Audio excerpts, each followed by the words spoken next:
코로나19를 맞이하면서 전 세계적으로 교회에 위기가 왔음은 오늘날 우리가 너무나도 잘 알고 있는 내용입니다. 목회 데이터 연구소에 제가 요즘 매주마다 소식을 보고 있는데 그 목회 데이터 연구소에서 발간한 걸 보면은 코로나19 이후에 전 세계 교회의 성도들은 믿음이 더 뜨거워졌다라고 응답을 했습니다. 비록 교회의 수는 지금 줄어들고 있지만은 그러나 교회에 나오는 성도들의 신앙은 오히려 뜨거워졌고 간절해졌다라고 하는 것인데 유일하게 한 나라만 믿음이 식었다라고 답변한 나라가 있는데 바로 대한민국입니다. 코로나19가 끝나고 한국 교회만 믿음이 식어졌습니다. 이제는 교회를 별로 그렇게 안 가고 싶습니다. 보면 그래서 지금 한국 교회가 큰 위기를 맞이하고 있다고 볼 수 있습니다. 왜냐하면 50명 미만의 교회는 굉장히 늘었습니다. 그런데 50명 이상 보이는 교회는 전부 줄었어요. 이게 무슨 이야기냐면 평상시에 1000명 나오는 교회는 지금 최대 850명만 나오고 있다는 거죠. 10,000명이 주소가는 교회는 지금 현재 8,000명 정도가 보인다고 해요.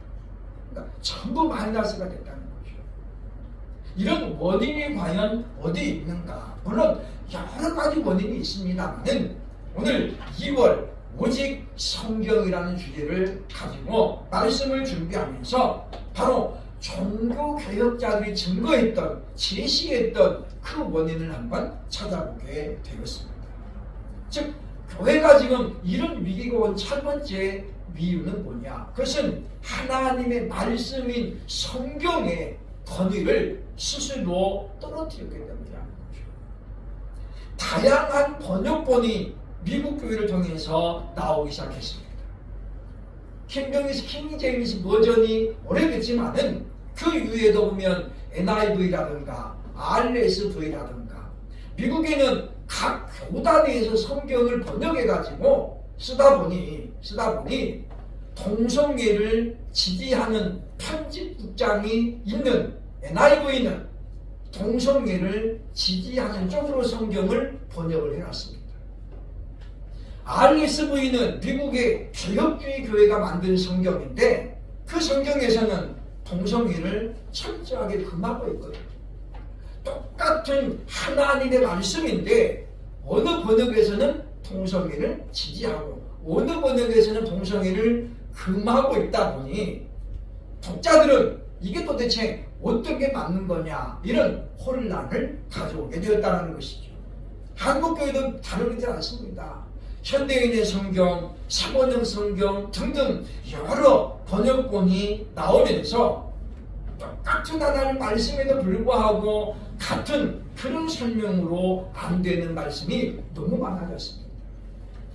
쉽게 이해되고 읽기 편하다는 이유로 어떤 교회는 강단용 성경을 세번역으로 쓰면서 제가 보니까 이게 도대체 성경인가? 라는 생각이 들 정도로 원문에서 많이 벗어난 그런 해석이 등장했던 것을 볼 수 있습니다.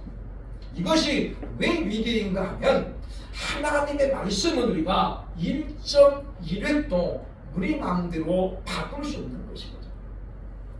요즘 우리가 잘 보기 어렵습니다만 예전에는 신년이 되면 대통령 담화문이라고 해서 이렇게 써가지고 대문 보면 벽에다가 이렇게 붙여놨었어요. 그죠?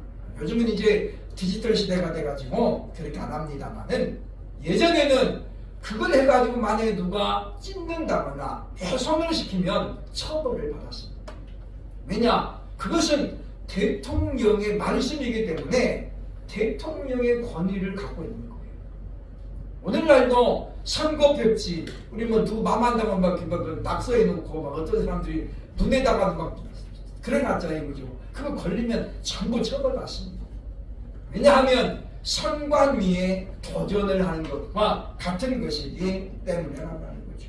하물며 하나님의 말씀인 성경을 우리가 우리 입장에 따라서 너무 쉽게 이렇게 번역을 하고 그러다 보니 성경의 권위가 지금 날로 날로 떨어지고 있다고 볼 수 있습니다.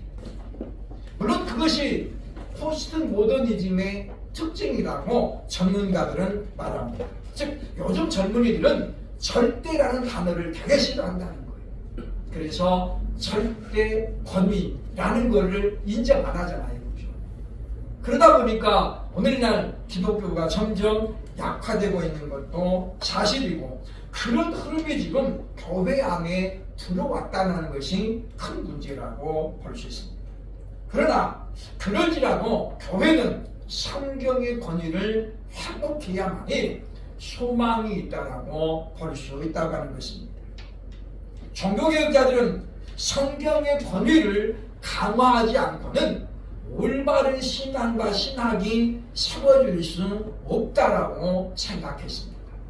왜냐하면 절대적인 기준과 근거를 가지고 있는 하나님 말씀이 무너진다면 우리는 사사기에 나오는 것처럼 각자 사람들이 그야말로 제각각 자기 소견에 옳은 대로 그렇게 믿음 생활을 할 수밖에 없다고 하는 것입니다. 우리는 하나님께서 우리에게 왜 문서로 성경을 주셨는지에 대해서 다시 한번 생각을 해야 되겠다라고 하는 것입니다. 그러므로 오늘날은 그냥 사람들이 너무 쉽게 성경을 해석해가지고 가르치는 사람들이 많아졌습니다. 교회를 아예 안 다니면서도 불구하고 성경 공부를 일으키는, 그러면서 또 집회를 나가는 그런 사람도 등장을 했습니다. 문제는 많은 사람들이 그런 사람들에게 시선을 뺏기고 사람들에게 몰려들고 있다는 것이죠. 그런 것은 주님은 말합니다. 너희는 선생이 되려고 애쓰지 말라. 왜냐? 그에게는 그만큼 큰 책임이 뒤따르기 때문이라고 경고하고 있다고 하는 것입니다. 그러면 우리는 우리 믿음의 근거가 되고 신학의 기준이 되는 하나님 말씀은 과연 어떤 책임가를 다시 한번 생각을 해야 하겠다라고 하는 것입니다. 우리가 믿고 따르는 성경은 과연 어떤 책일까요? 첫째로 오늘 본문 16절을 보면 하나님의 감동으로 된 책이라고 우리에게 말씀해주고 있습니다. 16절 말합니다. 모든 성경은 하나님의 감동으로 된 것으로 교훈과 책망과 바르게 함과 의로 교육하기에 유익하다라고 말씀하고 있죠. 모든 성경, 즉 66권의 성경은 하나님의 감동으로 되어 있다는 거예요. 무슨 이야기냐면 성경은 약 1500년의 기간에 걸쳐서 약 45명의 기록자가 기록한 성경입니다. 그러니까 한 사람이 쭉 기록한 게 아니고 또는 동시대에 한꺼번에 기록한 게 아니에요. 즉 모세오경을 모세가 1500여 년 전에 기록했고 사도 요한이 요한계시록을 그 이후 1500년의 시간이 지나가지고 기록을 했다고 하는 거죠. 그리고 성경 기록자들을 보면 사람들이 전부 다양합니다. 모세와 같이 많이 배운 사람도 있고 다윗 같은 왕도 있지만은 우리가 아는 것처럼 평범한 지극히 평범했던 어부 출신인 베드로도 있었고 그리고 세리로 한 생애를 살았던 마태도 성경의 기록자로 기록되어 있습니다.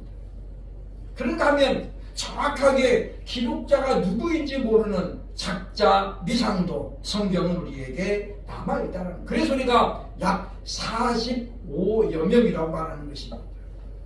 어쨌든 이 성경은 이와 같이 오랜 기간 동안에 다양한 기록자에 의해서 기록이 되었음에도 불구하고 그런데 이 성경은 통일성을 갖고 있다는 거예요.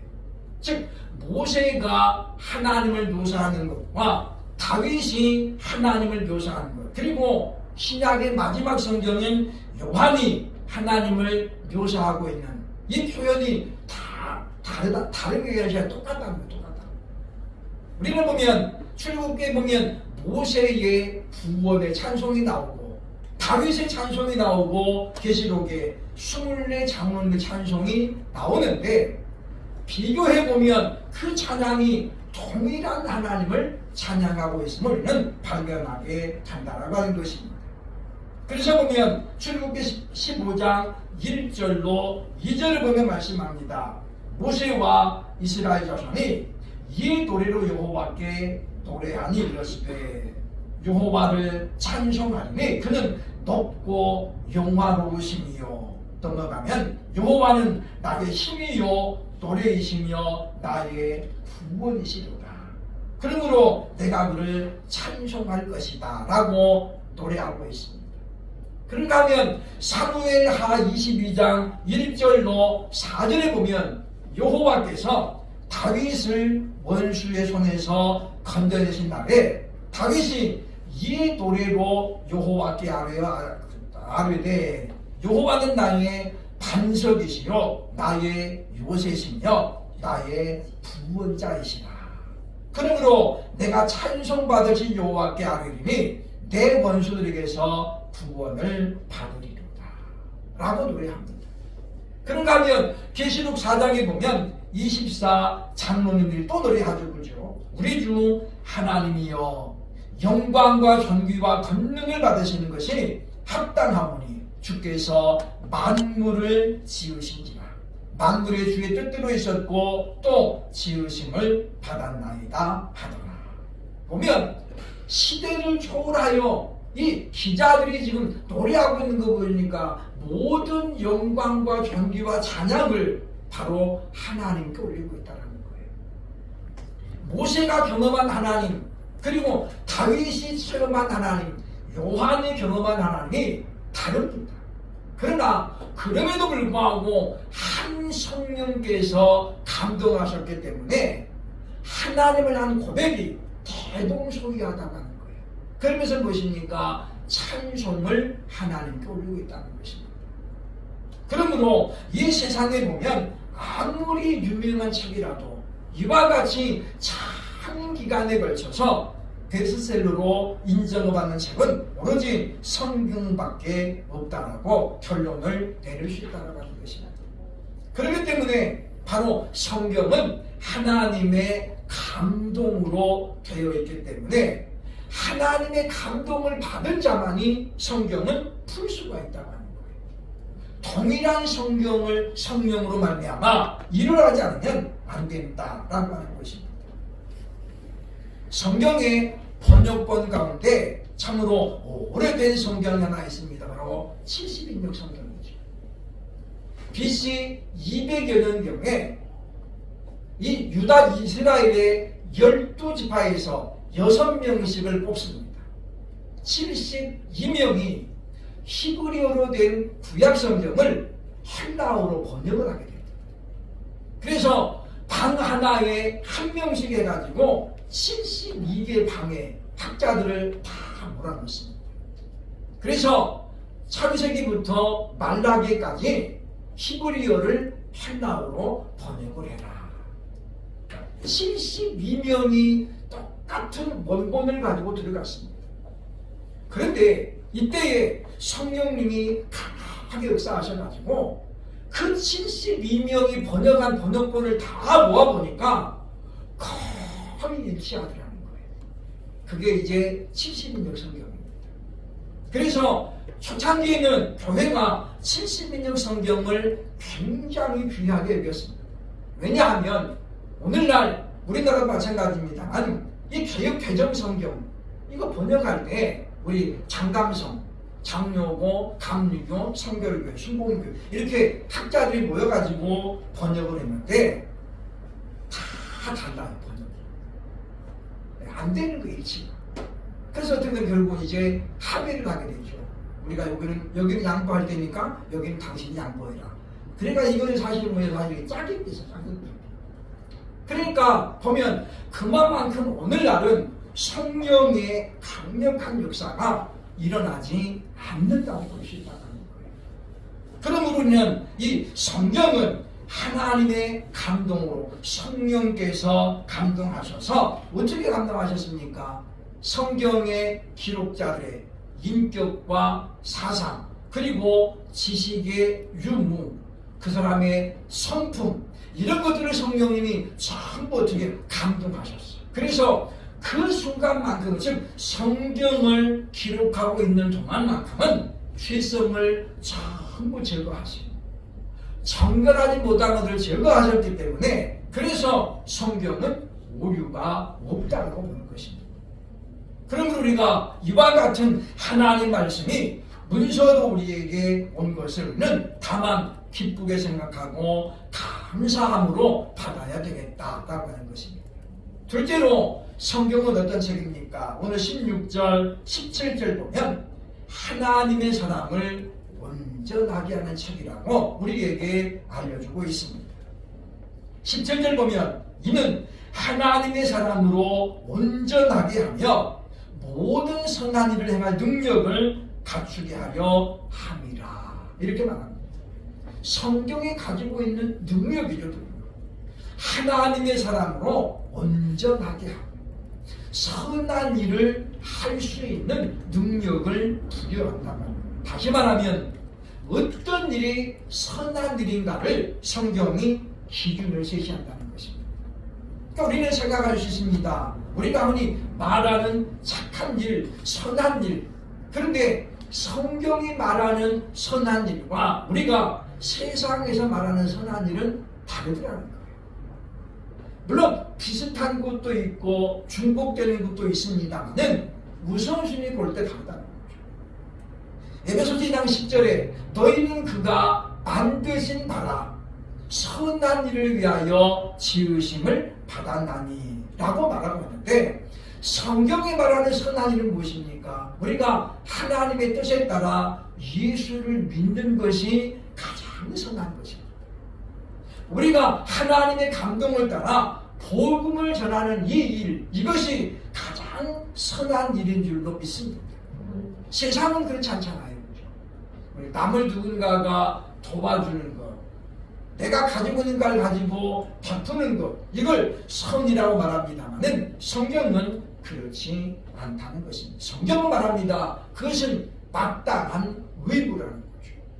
그래서 너희가 서로 사랑하라. 내 이웃을 내 몸과 같이 사랑하라 명령입니다. 그래서 선한 일이 아니고 하나님의 명령이라는 것이죠. 그런데 우리는 이와 같이 바로 성경을 통해서는 하나님의 사랑으로 온전하게 되어질 뿐 아니라 하나님이 원하는 선한 일을 할 수 있게 된다고 하는 것입니다. 아울러서 오늘 성경은 말합니다. 교훈과 책망과 바르게 함과 의로 교육하기에 유익함으로 이 과정을 통해서 이런 방법을 통해서 우리는 하나님의 사람으로 온전하게 세워진다고 하는 것입니다. 그래서 우리가 늘 성경을 가까이 하고 또 어떤 책보다 우리는 성경을 절대적인 권위를 부여해야 한다고 하는 것입니다.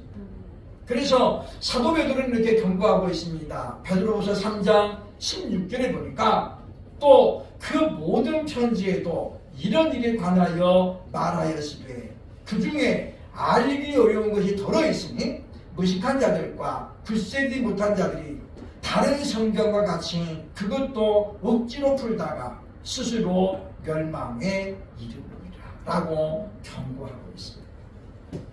성경을 함부로 풀면 어떻게 된다는 거예요? 멸망한다는 거예요. 왜냐하면 바로 진리가 아닌 다른 곳으로 가기 때문입니다. 마태복음 24장 25장에 보면 종말에 관한 징조를 예수님께서 설명해 주셨거든요. 그 중에 하나가 뭡니까? 미혹이란 단어입니다. 플라나오라고 하는 이 미혹이란 말은 사전을 찾아보면 길을 잃게 하다, 방황하게 하다 그런 뜻입니다. 그러니까 진리가 아닌 잘못된 길을 우리를 이끌고 가는 게 미혹이에요. 그래서 미혹의 영을 받으면 분별력을 잃어버립니다. 왜 수많은 사람들이 이단에 빠질까요? 그 미혹의 영을 받았기 때문이에요. 그러니까 이 진리가 아닌 그런 곳으로 끌고 가도 분별을 못하는 것들이 다 따라가는 거예요. 결국은 멸망에 이르게 되어 있다라고 성경은 우리에게 경고합니다. 그럼 우리가 말씀 우리가 배울 때는 반드시 공인된 사람에게 성경을 배워야 돼요. 공인된 사람이 누굽니까? 절차를 따라서 정상적으로 신학을 마치고 그리고 건전한 알기 쉬운 교단에서 안수를 받았거나 또는 선교사로 파송을 받았거나 그게 뭐 언제 공부했는지도 모르고 어디서 안수받았는지 모르는 가운데 어느 날 갑자기 목사요 이런 사람에게는 우리가 절대 성경을 배울 필요가 없는 것은 뭐냐면 그들이 올바른 성령의 지도를 받았을 가능성이 전혀 없기 때문에 왜냐하면 하나님은 질서의 하나님이시잖아요. 이 은사를 말할 때도 뭐라고 합니까? 먼저 받은 자가 하되 지금 은사가 임하면 그 사람에게 먼저 자리를 양보하라는 거예요. 왜냐? 새로운 거잖아요. 그래서 질서를 따라서 하되 한 사람이 예언하면 나머지는 들을 것이고 그랬죠, 그죠? 여기저기 사는 것은 혼잡하다는 것입니다. 사도 바울은 그걸 우리에게 굉장히 경고했습니다. 고린도교회 보낸 편지에서 바울은 그런 말 합니다. 오후에 이야기합니다만은 우리는 다른 사람들과 같이 하나님 말씀을 혼잡하게 하지 않았다. 이런 말을 하거든요. 두 번에 걸쳐서 합니다. 말씀을 혼잡하게 하지 않았다. 이게 무슨 이야기입니까? 바울 당시에 많은 사람들이 하나님 말씀을 혼잡하게 해놨어요. 그러니까 듣는 사람 볼 때 도대체 누구 말이 맞아? 이렇게 됐다라는 거죠. 우리가 언어에도 사투리가 있습니다. 방언이 있죠. 그죠? 우리 보면 그런 것들이가 잘 살펴야 됩니다. 왜냐하면 비슷한 단어도 있지만 전혀 다른 단어들도 사실은 많이 있습니다. 예를 들면 우리가 서울에서는 부추라고 하는 부추. 우리 시골에서는 전부 솔이라고 해요. 솔 좀 뜯어와라. 서울에 와서 솔을 찾아보니까 솔이 없어 아예. 왜? 그 안 취급 안 해요. 다 부추라고. 그러니까 똑같은 건데 지역 따라서 달라요. 그죠? 우리 어른들이 보면 이제 차례 지내는 것도 지역 따라서 다릅니다. 그런 것처럼 우리가 언어도 마찬가지라는 거죠. 사투리를 많이 쓰는 나라이기 때문에 우리가 잘 구분을 해야 된다는 것입니다. 그러므로 우리는 성령의 인도하심을 사모해야 되겠다라고 하는 것입니다. 그래서 예수님은 마태복음 5장 18절에서 우리에게 이렇게 말씀합니다. 진실로 너희에게 이르노니 천지가 없어지기 전에는 율법의 1.1획도 결코 없어지지 아니하고 다 이루리라. 그러니까 성경 우리가 1.1획도 우리가 변개하면 안 된다는 거예요. 그것은 하나님의 감동으로 되었기 때문이다 라고 볼 수 있습니다. 우리 신학 때에 많은 그런 의문을 가졌습니다. 성경이 하나님의 말씀이라는데 우리가 성경 읽다 보면 사람이 하는 말 나오잖아요. 그렇죠? 아브라함이 가라사대 뭐 이런 나오잖아요. 그렇죠? 베드로가 묻기를 그러면 그 베드로 말인데 보니까 마귀가 하와에게 가가지고 야 이거 따먹지 말했다면 얘 전부터 누구 말 마귀 말인데 왜 성경은 그렇게 사람 말도 있고 마귀 말도 있는데 왜 하나님의 말씀이냐 그런 질문들이 많이 있었어요. 그렇잖아요. 그죠? 분명히 사단이 지금 물어보고 있는 여백이 그죠? 근데 하나님 뭐예요? 하나님 말씀입니다. 그들이 한 말이 왜 하나님 말씀일까요? 모세가 창세기부터 민수 신명기까지 5권을 기록했는데 하나님이 세상을 창조할 때 모세는 있었어요? 없었어요? 없었어요. 그죠? 한참 뒤에 있었죠. 그런데 마치 모세가 그걸 지금 보고 있는 것처럼 묘사하고 있잖아요. 그 누구 때문이에요? 하나님께서 모세에게 일러주신 거죠. 쭉 일러주시면 모세가 성령의 감동을 따라 그 말씀을 듣고 기록한 거예요. 그러니까 사단이 한 말도 누가 인용해서 하나님이 다시 인용해서 했기 때문에 하나님 말씀이 되는 거예요. 이해가 되시죠? 그렇죠? 그러니까 그렇기 때문에 모든 성경은 하나님의 감동으로 되어 있다라고 하는, 그래서 말씀은 거룩하다라고 하는 것입니다. 그러면 우리가 하나님의 사람으로 더욱더 온전하게 삼어지기를 바란다면, 하나님의 사람으로 변하기를 원한다면 늘 하나님 말씀을 가까이 할 수 있는 저와 여러분들 수 있기를 주의 이름으로 축원합니다. 세 번째로 하나님 말씀 성경은 어떤 책입니까? 15절 보면 구원에 이르는 지혜를 준다라고 말씀하고 있습니다. 15절 보면 또 어려서부터 성경을 알았나니 성경은 능히 너로 하여금 그리스도 예수 안에 있는 믿음으로 말미암아 구원에 이르는 지혜가 있게 하느니라. 믿음으로 말미암아 구원에 이르는 지혜를 알게 하는 게 뭐예요? 성경이라는 거예요. 그러니까 우리가 성경을 올바로 알아야 우리 구원도 올바로 정립이 된다라고 볼 수 있다고 하는 것입니다. 왜냐하면 요한복음 17장 3절에 말합니다. 영생은 곧 유일하신 참 하나님과 그가 보내신 자 예수 그리스도를 아는 것입니다. 아는 거예요. 또 우리가 하나님과 예수 그리스도를 정확하게 알려면, 객관적으로 알려면 바로 성경을 통하지 않고는 불가능하다는 거예요. 왜냐하면 로고스라고 하는 성경은 객관적인 말씀이거든요.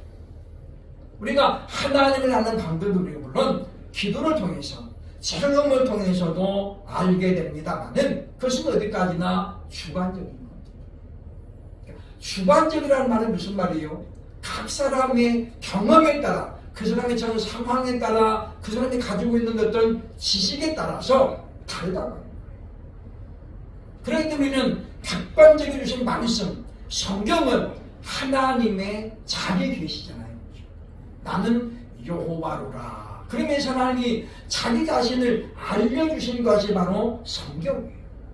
그렇기 때문에 우리가 하나님을 올바로 알려면 성경 우리가 연구해야 된다는 거예요. 요한복음 5장 39절에 말씀하잖아요. 너희가 성경에서 영생을 얻는 줄 알고 성경을 연구하거니와 이 성경이 곧 내게 대하여 말하고 있느니라. 그런데 우리가 성경을 통하지 않고는 예수님을 온전히 알 수 없다고 합니다. 그리고 우리가 보면 이 문제가 있는 사람들 뭡니까? 객관적인 성경보다도 주관적인 자기 체험을 더 강조하는 거예요. 더 우선순위하는 거죠. 그것이 바로 말씀을 보태는 거잖아요. 기존의 말씀 위에다가 자기가 만난 하나님, 자기 경험을 거기다 어떻게 올려놓는 거예요. 쌓아놓는 거죠. 그리고 뭐예요? 그것만 더 강조하는 것이에요. 그래서 우리가 말씀을 더하는 것에 대해서 성경은 엄중하게 경고하고는 기억을 해야 된다고 하는 것입니다. 그러므로 우리는 성경을 통해서 우리가 하나님을 알고 예수 그리스도를 알고 성령님을 알아서 구원에 이르는 길을 우리가 발견을 해야 되겠다라고 하는 것입니다. 오늘날 구원론에 대한 해석이 다양한 것도 어쩌면 성경을 우리가 깊이 있게 연구하지 않고 있는 결과라고 볼 수 있습니다. 인터넷이 참으로 편리해졌습니다. 시간도 단축했습니다. 그런데 이것이 부작용도 있습니다. 저 아는 분 한 분이 가끔씩 나가가지고 챗 GPT를 배우라고 꾸준히 권고합니다. 제가 지난달에는 그렇게 이야기했습니다. 목사님, 나는 그 관심이 없습니다.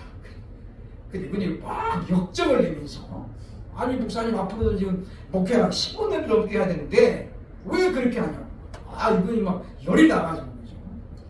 그래서 제가 그래서 목사님은 젊으니까 그렇게 하시라고. 왜냐하면 그런 질문이 생기는 거예요. 챗 GPT 설교 하나를 컴퓨터가 다 만들어주잖아요. 그러면 남은 시간에 그분들이 그만큼 충분히 기도할까요? 저는 그게 가장 의문이 생겨요. 안 한다는 거예요. 우리가 설교 준비할 때 기도하는 건 뭐예요? 더 올바른 성경을 보려고 준비기도 하는데 그거 안 해도 컴퓨터가 다 만들어주는데 뭐하러 기도하겠어? 그 시간에 노는 게 나아. 그러니 챗GPT 설교는 뭐가 없어요? 은혜가 전혀 없어요. 우리말로 드라이하다. 드라이하다.